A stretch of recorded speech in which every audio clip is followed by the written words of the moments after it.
स्वागत है दोस्तों आप सभी का फिर से एक नए वीडियो में। दोस्तों आज की इस वीडियो में हम लोग 18 और 20 फरवरी इकोनॉमिक्स के पेपर के लिए महा एपिसोड दोस्तों 1001 का हम लोग देखने वाले हैं।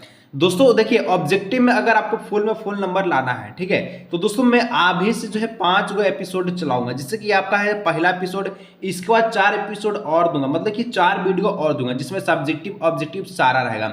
अगर दोस्तों आप लोग 5 एपिसोड को देखकर एग्जाम देने जाते हैं तो मेरा वादा रहता है कि आप सभी का 95% नंबर इन्हीं 5 वीडियो से आएगा। आप लोग सपोर्ट कीजिएगा और सारा एपिसोड को देखिएगा, मजा आएगा, ठीक है। फाइनली एग्जाम में दोस्तों हम लोग जब बोर्ड परीक्षा 2025 में इस बार 95% लेकर के आएंगे, क्योंकि दोस्तों इससे बाहर कुछ नहीं रहने वाला है। अभी जो आपका जो पहला जो एपिसोड है इसमें हम लोग ऑब्जेक्टिव टाइप के सारा प्रश्नों को सोल्व करेंगे, जो दोस्तों आपके बोर्ड एग्जाम के पेपर में आएगा। तो चलिए दोस्तों फाइनली वीडियो को शुरू करते हैं। एक एक प्रश्न को देखिएगा दोस्तों, मजा ना आए तो वीडियो को लाइक मत कीजिएगा, ठीक है। सबसे पहला प्रश्न एकदम प्यारा सा भाषा में समझाएंगे, अवसर लागत का वैकल्पिक नाम, ठीक है। एक दोस्तों बोलता बहुत सारा बच्चा कि सर जी आप हिंदी के पीछे काहे भागते हैं, ले आज इंग्लिश के पीछे भी आ गए, ठीक है। देख लो इंग्लिश का भी है कि alternative name of opportunity cost. Opportunity cost को इंग्लिश में अवसर लागत बोलते हैं। लागत माने कॉस्ट, अल्टरनेटिव माने वैकल्पिक, और औसत लागत, ठीक है। अवसर लागत, अवसर लागत, ध्यान से सुनिए, अवसर लागत, ठीक है। इसको दोस्तों हम लोग जो है इसका एक और वैकल्पिक नाम है, जिसको हम लोग एक और नाम से जान सकते हैं। कौन सा नाम से सर जी? हस्तांतरण लागत। हस्तांतरण लागत का मतलब जानते हैं क्या होता है? नहीं जानते हैं? अरे कोई पेंशन उनसा लेता है, वृद्धा पेंशन उनसन वाला, ठीक है, वृद्धा पेंशन उनसा लेता है ना, क्या करता है, हाथ में पैसा उसको मिलता है। तो ये जितना भी जो है आपका लागत है ना, ये आपका अवसर लागत का वैकल्पिक नाम है, हस्तांतरण लागत। सीधा आप लोग जवाब रखिए, हाथ में लेने वाला पैसा को अवसर लागत कहेंगे, ठीक है। कोई दिक्कत नीचे कमेंट। आगे 2 नंबर, निम्न में से मांग को प्रभावित करने वाला कारक कौन है? अरे मांग को कौन प्रभावित करे? मांग मतलब क्या होता है? मांग पूर्ति नहीं समझिएगा तो इकोनॉमिक्स समझिएगा क्या, ठीक है। मांग मतलब क्या होता है? डिमांड। डिमांड सर जी इंग्लिश बात कर रहे हैं फिर से, अरे भैया फिर हिंदी।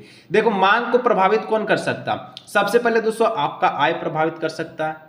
ज्यादा कमाए तो ठीक बात है, नहीं कमाइएगा तो कौन खरीदेगा? नहीं खरीदेगा, ठीक है। हो सकता है दोस्तों कि आप उसके अलावा किसी और वस्तु को आप लोग ले सकें, ठीक है। वस्तु की प्रकृति भी मांग को प्रभावित करता है, और बहुत सारा ऐसा चीज है जो मांग को प्रभावित कर सकता है, लेकिन ऑप्शन के अनुसार ना चेक करना है। उत्पादन की तकनीकी, अरे कोई भी संबंध, तकनीकी का संबंध किसी भी प्रकार से मांग से नहीं है। साधन का कीमत, कीमत कैसे होगा भैया? नहीं होगा।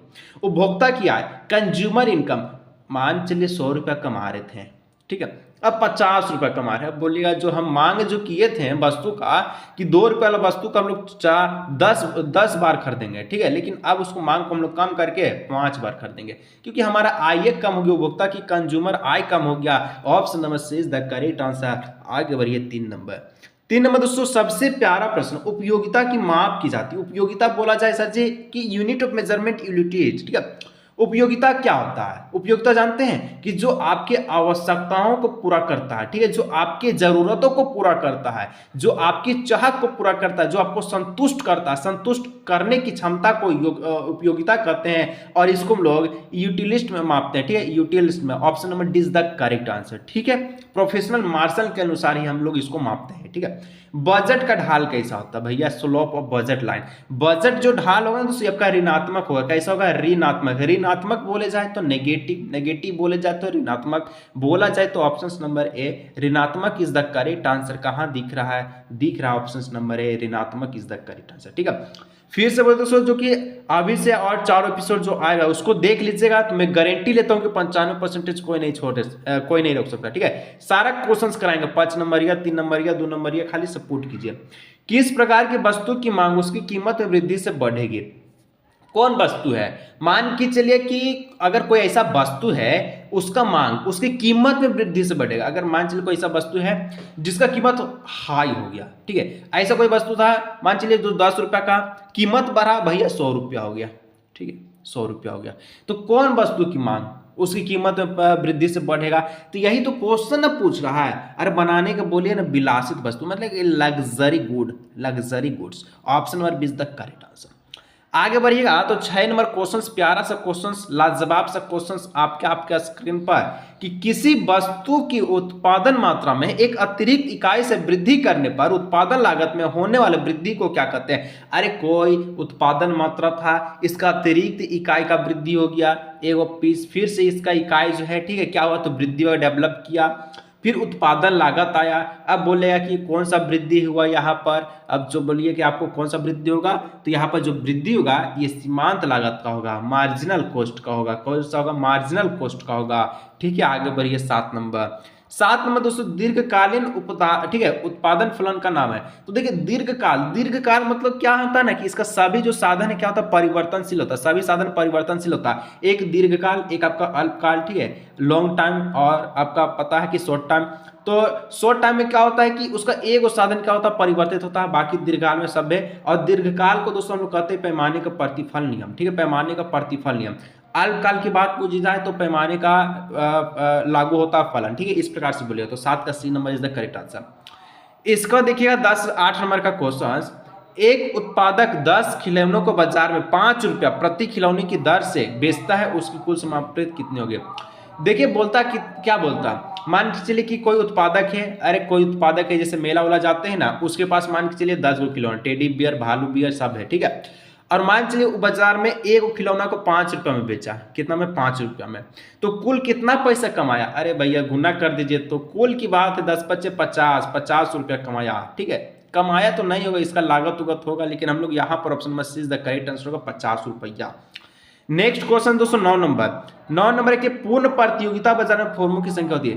पूर्ण प्रतियोगिता बाजार बोला जहां क्रेता विक्रेता की संख्या अधिक, बाजार का संपूर्ण ज्ञान होना, वस्तु का संपूरक होना, और इसमें क्या होता है कि पूर्ण प्रतियोगिता बाजार में फर्मों की संख्या बहुत अधिक होती है। 9 का डी नंबर करेक्ट आंसर। आगे बढ़िए 10 नंबर क्वेश्चन से, एकाधिकार द्वारा उत्पादित वस्तु की मांग होगी। एकाधिकार द्वारा, हमारा अब आपके द्वारा ने एकाधिकार। देखिए एकाधिकार में क्या ऐसा होता है कि वस्तु का जो उत्पादित वस्तु की जो मांग होता है एकाधिकार में, ये आपका होता है बहुत ही क्या होती है, बहुत ही आप सभी की बात की जाए तो पूर्णता बेरोजगार। पूर्णता बेरोजगार की मतलब कि जो इलास्टिसिटी इसका हो जाएगा ये आपका 0 के बराबर। एक अधिकार में क्योंकि फॉर्म का ही क्या होता है कि उसी के अनुसार कीमत का निर्धारण की जाती है, तो मांग इसका क्या होता है, पूर्णता बेरोजगार होता है। जब भैया तोरा पास खरीदबे नहीं करेंगे, कितना दाम तू रखेगा, अबे नहीं करेंगे। ठीक है, अब देखिए अल्फ्रेड मार्शल के अनुसार उपयोगिता की माप क्या है। शुरू में आपको बताएं उपयोगिता की माप की इकाई क्या है, यूटिल से option number D is the correct answer.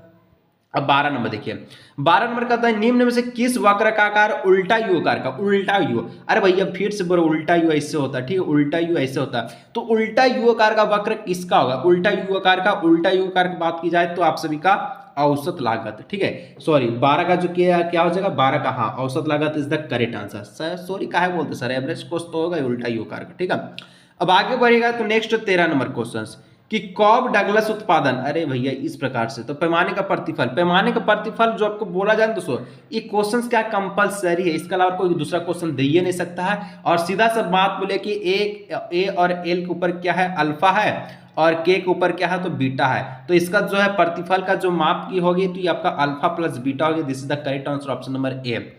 आगे बढ़ेगा तो 14 नंबर क्वेश्चंस आपके स्क्रीन पर कब से इंतजार कर रहा है। ठीक है, कि यदि किसी वस्तु की मांग वक्र इस प्रकार से, तो वस्तु की कीमत 2 रुपये है, तो प्रत्येक इकाई पर वस्तु की मांग क्या होगी। सबसे पहले तो ध्यान में रखना है Q equal to quantity equal to 10 minus 5 दिए गए। P क्या है तो हमारे पास प्राइस को इंडिकेट करता है। प्राइस कितना है, 2 रुपया है, तो 5 गुना 2 हो जाएगा। ठीक है, तो 10 माइनस 5 गुना का हो जाएगा 10, और यहाँ हो जाएगा 0। कहने का मतलब जो मांग होगा ये 0 के बराबर होगा, मांग होगा 0 के बराबर होगा। Option number C is the correct answer. इसका देखिए क्वेश्चन नंबर 15, एकाधिकार में वस्तु की कीमत P, सीमांत लागत MC में क्या संबंध था। एकाधिकार की बात की जाए और P कीमत में, और MC सीमांत लागत की बात की जाए ना, तो आप लोग बोलिएगा कि यहाँ पर जो इसका संबंध होता है वो आप सभी का कैसा होता है, वो आप सभी का होता है प्राइस जो है दोस्तों, ये आपका क्या होता है तो सीमांत लागत यानी मार्जिनल कॉस्ट से ज्यादा होता है एकाधिकार में, परंतु पूर्ण प्रतियोगिता बाजार में ये अपोजिट की ओर चली जाती है। और 15 नंबर क्वेश्चंस को देखें, बढ़ते हैं। चलिए दोस्तों नेक्स्ट क्वेश्चंस, बोलिएगा सर ये कैसा क्वेश्चन है। 15 से डायरेक्ट 31, अरे काहे नंबर को ले रहे हैं? हम कितना बार वीडियो में बोले हैं कि क्वेश्चंस का नंबर कभी आप लोग आकलन मत कीजिएगा, सिर्फ क्वेश्चंस को देखिए, उसका आंसर को देखिए, ठीक है। अभी जो क्वेश्चंस मैं आपको बताऊंगा इसमें टोटल 60 एमसीक्यू क्वेश्चंस बताने वाला हूं आज की इस वीडियो में, जो कि this is the most important and viral questions for board exam 2025। यहाँ से क्वेश्चंस आएगा तो आएगा। विश्व बैंक के, ठीक है, विश्व की महान मंदी किस वर्ष हुई? तो दोस्तों कीन्स का रोजगार सिद्धांत के अनुसार हम लोग जानते हैं कि विश्व का जो है महान मंदी ये आप सभी का 1929 में हुआ था। 1929 बोला था। Option number 20 the correct answer. निम्नलिखित में से किसे राष्ट्रीय आय की गणना में सम्मिलित नहीं करते हैं? तो राष्ट्रीय आय की गणना में दोस्तों हम लोग 3 प्रकार की सम्मिलित कर सकते हैं, व्यय, मूल्य और आप सभी का, ठीक है, आय। लेकिन यहां पर दोस्तों हम लोग जब भी राष्ट्रीय आय की गणना करेंगे तो मजदूरी को तो हम लोग क्या करेंगे, सम्मिलित करेंगे, लाभ को भी और लागत को भी। लेकिन हस्तांतरण भुगतान क्या होता है? वही वाला कि जो भी बुरा बुरी है, ठीक है, उसके हाथ में पेंशन दे दिया जाए, ठीक है, मैया सम्मान योजना जैसे चल रहा है, ठीक है, वृद्धा पेंशन योजना है। तो इस प्रकार के जो भी आपका क्या होता है राष्ट्रीय आय, इसको हम लोग कभी भी राष्ट्रीय आय में सम्मिलित नहीं करते हैं, ठीक है, क्योंकि ये अपना आय थोड़ी, तो बुरा बुरी का हो गया। चलिए, सबसे तरल संपत्ति किसे मान? तरल संपत्ति बोला, तरल तरल तरल तरल को इंग्लिश में क्या बोलता है? लिक्विड, ठीक है। तो लिक्विड संपत्ति के रूप में हम लोग जाने जाते हैं मुद्रा को, कैश, ठीक है, जहां मन जहां चला दिए, ठीक है। जमीन को चलाइएगा नहीं, सोना नहीं, बैंक में सावधि जमा, अरे भैया सबसे ज्यादा तो आपके पास मुद्रा है। अब जो केस मुद्रा है अब ऑनलाइन मुद्रा हो चुका है, ठीक है, जहां गया पेटीएम, गूगल पे, फोन पे। व्यवसायिक बैंक का काम क्या? व्यवसायिक बैंक वह बैंक होता है जो आम आदमी को, ठीक है, बैंकिंग और सेवाएं का प्रदान करता है, सेवाएं क्या करता है? तो देता है। तो व्यवसायिक बैंक का कार्य कौन होगा? देखिए सबसे पहले तो आप लोग बैंक में क्या करते हैं? पैसा को जमा करते हैं, कितना है? 2 लाख 3 लाख है, बोलेगा सर जी ना, तो ऑप्शन नंबर ए होगा। साख का निर्माण कर रहा है, साख भी निर्माण करता है, क्रेडिट क्रिएशन करता है, ठीक है, लेन देन की राशि करती है। एजेंट का भी कार्य करता है कौन? व्यवसायिक बैंक, क्योंकि यहाँ पर आप लोग क्या करते हैं तो एफडी करवा सकते हैं। बहुत सी ऐसी बैंक में सुविधा है जो आप लोगों को इंटरेस्ट देता है। लेकिन मुद्रा का निगमन ये कभी भी बैंक, व्यवसायिक बैंक नहीं करेगा। मुद्रा का निगमन कौन करेगा? तो यूजिंग ऑफ मुद्रा इज द करेक्ट आंसर। कौन वाला हो जाएगा? तो आपका केंद्रीय बैंक, ठीक है, जो आरबीआई है, ठीक है। तो option number D is the correct answer. अब देखिए क्वेश्चन है कि एमपीसी और एमपीएस में, ठीक है, एमपीसी और एमपीएस बोला है। एमपीएस में आपको दोस्तों संबंध बताना है। तो एमपीसी और एमपीएस बराबर कितना होता है? 1 होता है, ठीक है, ऑप्शन नंबर 1। एपीसी और, ठीक है, एपीसी और एपीसी बराबर कितना होता है वो आप लोग कमेंट कीजिएगा। आगे बढ़िए 36 नंबर। यदि दोस्तों एमपीएस का मान 0.2 है तो गुणांक का मान कितना होगा? मान के चलिए एमपीएस हमारे पास कितना है भैया? 0.2 है। 0.2 है कि नहीं? हाँ है। अगर दोस्तों आपसे पूछा जाए गुणांक की मान, गुणांक यहां पर आपका कितना होगा? गुणांक यहां पर आपका कितना होगा? तो जब इसको आप लोग फाइंड आउट कीजिएगा तो इसका जो answer 1.25 is the correct answer, ठीक है, 1.25 इज द करेक्ट आंसर। क्योंकि हम लोग जानते हैं 1 माइनस, ठीक है, आपका 0.2 होता है। अब दोस्तों यहां से आप लोग इसको सूत्र से निकाल लीजिएगा, बाकी तो आपका आंसर आ जाएगा, ठीक है। सरकार के पूंजीगत आय के स्रोत क्या? तो सरकार के पूंजीगत आय का स्रोत दोस्तों ये आप सभी का क्या है? तो ऋण की वसूली करना, ये पूंजीगत आय है? नहीं। तो ऋण तो वसूलाव कर पे करेगा, ठीक है, और ऋण देना ये भी नहीं, विनिवेश से प्राप्त आय ये भी नहीं। कर, टैक्स जो लेता है दोस्तों ये आपका क्या, उसका पूंजीगत आय है, ठीक है, क्योंकि बहुत सारे आदमियों से, लखपति करोड़पति से मारता एकदम टैक्स, ठीक है, ये टैक्स मारेगा, वो टैक्स मारेगा। 10 लाख का जो गाड़ी होता है इसको 20 लाख में देता है, काहे देता है? 10 लाख रुपए टैक्स मारता है। बहुत प्रकार का टैक्स होता है, कम से कम 12-13 से ज्यादा, ठीक है। भारत में वित्तीय वर्ष की अवधि कितना है? छप गया है क्वेश्चन 100%, जाइए ना एग्जाम देने, नहीं मिलेगा तब बोलिएगा, ठीक है। तो भारत में अगर वित्तीय वर्ष की गणना पूछी जाए तो ये बोलेगा 1 April to 31 March, 1 April to 31 March. Option number B is the correct answer. 39 number, व्यापार संतुलन ज्ञात करने का सूत्र क्या? व्यापार को कब संतुलन कीजिएगा? जब भी संतुलन की बात की और व्यापार की बात की जाए तो आप लोग बोलेगा निर्यात से हम लोग आयात को माइनस कर देंगे। निर्यात माइनस आयात इज द व्यापार संतुलन। जब हम लोग निर्यात में जो भी हम लोग निर्यात किए हैं और जितना हम लोग को मिला है, ठीक है, जितना हम लोग गंवाए हैं, जितना हमको मिला है, उसके जो अंतर को हम लोग क्या कहेंगे? व्यापार संतुलन कहेंगे। आगे बढ़ते हैं, नेक्स्ट क्वेश्चन 40 नंबर। एक देश के व्यापार संतुलन के चालू खाता में क्या सम्मिलित नहीं की जाती? तो चालू खाता में क्या सम्मिलित नहीं करेंगे? तो जो भी आपका चालू जो खाता होगा ना दोस्तों, चालू खाता में हम लोग या फिर किसी भी प्रकार के विदेशी ऋण का शामिल नहीं करेंगे, ठीक है। तो 40 का डी हो जाएगा, क्योंकि चालू खाता विदेशी कहाँ से आएगा? नहीं ना आएगा, ठीक है, विदेशी ऋण जो आपका नहीं आएगा, फॉरेन से डेबिट आपका नहीं आएगा। General theory of employment interest and money नाम पुस्तक के लेखक कौन है? जेम्स किन्स भैया, जेम्स किन्स भैया, ऑप्शन नंबर सी। ठीक है, चलिए आगे बढ़िए। जो कि 1900 कब दिया था? 1936 में। ठीक है, 1936 में। एक क्वेश्चन दोस्तों कि निम्नलिखित में से कौन राष्ट्रीय आय की गणना की विधि नहीं है?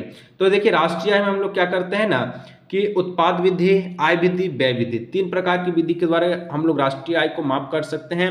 लेकिन कभी भी हम लोग प्रतिशत विधि के द्वारा परसेंटेज कैसे निकालेगा? नहीं निकालेगा। Option number C is the correct answer. निम्नलिखित में से एक मुद्रा का कार्य नहीं है। मुद्रा का काम कौन नहीं है? तो मूल्य का मापन करना है, विनिमय का साधन ई भी है, आस्थगित भुगतान का साधन ई भी है, कीमत का स्थिरता का भी प्रकार से प्राइस स्टेबिलिटी मुद्रा का काम नहीं है। Option number D. अब देखिए आगे का क्वेश्चन क्या पूछता है, भारत में मुद्रा निगमन का कार्य कौन करता है? मतलब कि भारत में जो पैसा वो कौन जारी करता है? पैसा कौन जारी करता है? 10 5 के नोट में दिखिए तो लिखा रहेगा का लिखा रहेगा तो रिजर्व बैंक ऑफ इंडिया लिखा रहेगा। ऑप्शन नंबर सी 44 का। ठीक है, इसका देखिए क्वेश्चन है कि राष्ट्रीय कोष की नीति के अंग है, राजकोषीय नीति के अंग कौन होता है? तो कर नीति। ऑप्शन नंबर 45 का ए नंबर। ठीक है, ये तो अभी 30 है जी, अभी तो आधा देखिए, अभी आपको 30 और बच चले तब तो। अरे क्वेश्चंस का प्रैक्टिस कीजिए जितना जितना होता है। चलिए दोस्तों इसके बाद हम लोग नेक्स्ट वाला देखते हैं। ठीक है, नेक्स्ट अभी आपका 30 और क्वेश्चन बचा, आप लोग काहे हड़बड़ा रहे? ठीक है, तो पहला एपिसोड है, सीरियल तो देखते नहीं होंगे, चलिए फिर भी आपको दिखाते हैं। पहला नंबर, उपभोक्ता व्यवहार का अध्ययन किया जाता है। उपभोक्ता, उपभोक्ता माने एक व्यक्ति, एक वस्तु के लिए, एक के लिए। उपभोक्ता जैसे बोले आप लोग बोलिए, दिमाग में बैठा लीजिए सूक्ष्म अर्थशास्त्र। सूक्ष्म की जगह बेसष्टी अर्थशास्त्र है, तो यही तो उसी का भाग तो है। बेसष्टी मतलब कि माइक्रो। ऑप्शन नंबर ए। किसी वस्तु की मानवीय आवश्यकता को संतोष करने की क्षमता, शुरू में न बोले उपयोगिता की हम लोग कौन सी किस में मापते हैं? यूटिलिटी मापते हैं, तो वही तो मानव आवश्यकताओं को पूरा करने की क्षमता को उपयोगिता कहते हैं। ऑप्शन नंबर बी शुरू में बताए थे। मांग फलन को निम्न में से कौन सा समीकरण व्यक्त करेगा? मांग फलन, मांग फलन जो है दोस्तों ये कौन व्यक्त करेगा? मांग बोले तो आपका डी, डी क्या है? मांग, मांग बोले तो demand. D X equal to क्या हो जाएगा? पी। एफ, एफ क्या है? तो फलन है, फंक्शन इंग्लिश में बोलते हैं, तो ये पी एक्स का पी एक्स होगा। पी माने प्राइस, डी माने डिमांड, पी माने प्राइस, डी माने डिमांड। Option number C. एक क्वेश्चन है 4 नंबर कि औसत लागत वक्र का आकार होता है। तो औसत लागत, the shape of the average cost coverage, औसत लागत वक्र का आकार कैसा होता है? ठीक है, तो ये क्वेश्चन जो है इसका जो आंसर कैसा होगा? यू अक्षर के जैसा। औसत लागत का जो आकार होगा यू अक्षर के जैसा होगा।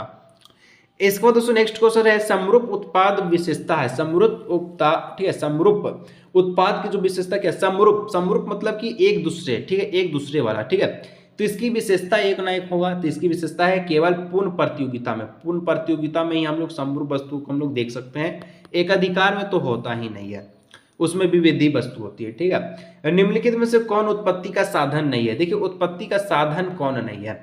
तो 6 का जो करेक्ट आंसर क्या है? भूमि, पूंजी और श्रम, तीनों आपका उत्पत्ति का साधन नहीं है। अगर क्वेश्चंस में मुद्रा रहता तो मुद्रा इसका करेक्ट आंसर होता, लेकिन नहीं है, तो ऑप्शन नंबर डी हो जाएगा, इनमें से कोई नहीं।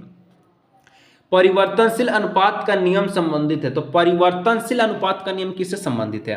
तो ये आपका दोस्तों अल्पकाल से संबंधित है, शॉर्ट टर्म से संबंधित है। ठीक है, शॉर्ट टर्म से, कि परिवर्तनशील अनुपात का नियम और पैमाने का प्रतिफल नियम ये दीर्घकाल से संबंधित है। मैं आपको शुरू में बताया है। ठीक है, ऐसा ही क्वेश्चन पूछेगा, सब्जेक्टिव भी इसी प्रकार से पूछेगा। आवश्यकता वस्तु की मांग की लोच, आवश्यक वस्तु के हमेशा जो मांग लोच होगा तो ये 0 के बराबर होगा, जिसको हम लोग ए बोलते हैं, शून्य। ठीक है, अर्थशास्त्र धन का विज्ञान है कौन का? वही मार्शल भैया, ऑप्शन नंबर ए। ठीक है, मार्शल ने बोला था कि अर्थशास्त्र धन का विज्ञान है। पूर्ण प्रतियोगिता में क्या था? पूर्ण प्रतियोगिता में जो एआर जो रहता है ना, एआर बोले तो सर जी कौन सी? आपको वही एवरेज रेवेन्यू, जो कि एमआर के बराबर होगा, मार्जिनल रेवेन्यू के बराबर होगा। ऑप्शन नंबर ए। इसका देखिए जब कुल उपयोगिता अधिकतम होगी तो सीमांत उपयोगिता, जब जहां पर कुल उपयोगिता सबसे ज्यादा सीमांत उपयोगिता वहां पर 0 0 0 बोले तो ऑप्शन नंबर सी। एक क्वेश्चन है कि जो प्रचलित क्वेश्चन के रूप में इसको माना जाता है कि कौन सा कथन सही है। देखिए मैं आपको बता दूं कि यहाँ पर जो कथन है, कौन सा कथन सही होगा, तो 12 का जो करेक्ट आंसर है क्या होगा कि एसी जो है दोस्तों एफएफसी, ठीक है, एएफसी प्लस एबीसी के बराबर होता है। इसी प्रकार से टीसी बराबर होता है टीएफसी, ठीक है, प्लस टीबीसी, ऐसे होता है। ठीक है, तो ये दोनों आप लोग याद करके रख लीजिएगा।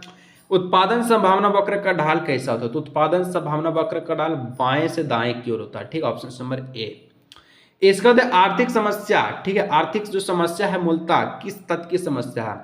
आर्थिक समस्या दोस्तों ये चुनाव की समस्या है, ऑप्शन नंबर है। और मांग की लोच क्या, तो मांग की लोच हमेशा आपका मात्रात्मक होता है। तो अभी हम लोग देखिए 15 को क्वेश्चन और बचल है, उसको भी हम लोग कंप्लीट करते हैं। चलिए दोस्तों नेक्स्ट क्वेश्चन, ठीक है। और ये जितना सारे जो क्वेश्चन है ना, ये जे का खुद का ऑफिशियल क्वेश्चन है जे, इसलिए आपको सारा क्वेश्चन देखना तो बनता है, ठीक है। राष्ट्रीय आय का गणना, ठीक है, मापन निम्नलिखित में से किस विधि से होता है? हम बोले ना, उत्पादन विधि, व्यय विधि, आय विधि, सभ्य है, ठीक है। चलिए, प्राथमिक क्षेत्र निम्न में से कौन सम्मिलित है? प्राथमिक क्षेत्र में क्या भूमि है, खनन है, वन है, सभ्य है, ऑप्शन नंबर डी। निम्नलिखित में से कौन मुद्रा का कार्य नहीं है? मुद्रा का काम क्या, विनिमय का माध्यम तो है, ठीक है। कीमत स्थिरता, ये 2 बार क्वेश्चन रिपीट हुआ है, इसका मतलब मोस्ट इंपोर्टेंट है, ऑप्शन नंबर बी, ठीक है। इसके बाद आप लोग देखिए जनता का बैंक कौन है? जनता का बैंक आपका व्यापारिक बैंक का है, व्यापारिक बैंक है, कॉमर्शियल बैंक का है।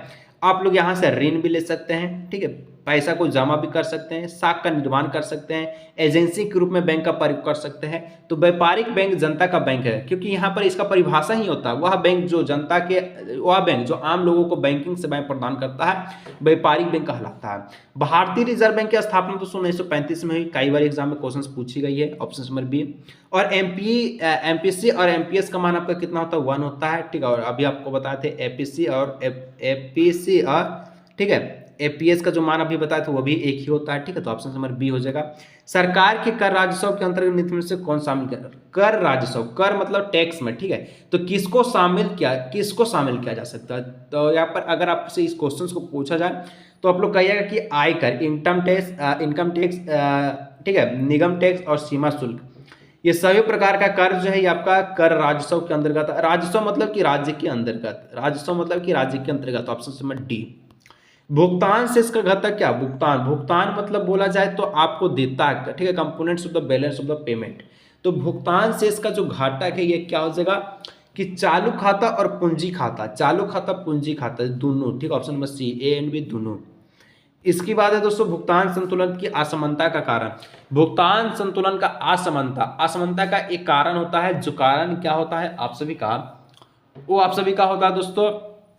देखिए यहाँ पर जो बोला जाए कि प्राकृतिक कारण, राजनीतिक कारण, आर्थिक कारण, तो यहाँ पर कोई नहीं होगा, तो इनमें से D is the correct answer, ठीक है। इसका दोस्तों अगर देखा जाए क्वेश्चन है कि गुणक को, ठीक है, निम्नलिखित में से किस सूत्र से भी आप कर सकते हैं? तो गुणक को दोस्तों के हम लोग कर सकते हैं y बाई, ठीक है, I Y by, option number B. देखिए जो क्वेश्चन, ये सब क्वेश्चन छप चुका है, काहे टेंशन ले रहे, जाइएगा एग्जाम दिखाइए तब अपने बताइएगा, ठीक है। परिवार फर्मों को निम्न से कौन सी सेवाएं प्रदान करता है? परिवार में दोस्तों कौन सा फर्म का जो सेवाएं प्रदान करती है? तो परिवार जो है भूमि, पूंजी और उद्यम और श्रम तीनों, यानी option number D is the correct answer, ठीक है। निम्नलिखित में से कौन स्ट्रोक है? स्ट्रोक मतलब बोला जाए, स्ट्रोक बोला जाए तो एक प्रकार का क्या करना, तो लगाना पैसा को, ठीक है। स्ट्रोक बोले तो ये संप्राप्ति, ठीक है, संप्राप्ति, option number A is the correct answer, क्योंकि यहाँ पर रेवेन्यू आपका सुरक्षित रहता है। स्ट्रोक लगा दिया, आपको सुरक्षित बोलेंगे नहीं इसको, ठीक है। चलिए इसका देखिए 43 नंबर, 3 क्षेत्रीय मॉडल में, ठीक है, निम्नलिखित में कौन शामिल है? तो 3 क्षेत्रीय मॉडल में दोस्तों परिवार भी है, सरकार भी और फॉर्म भी है। तो ऑप्शन नंबर डी हो जाएगा, इनमें से सभी, ठीक है।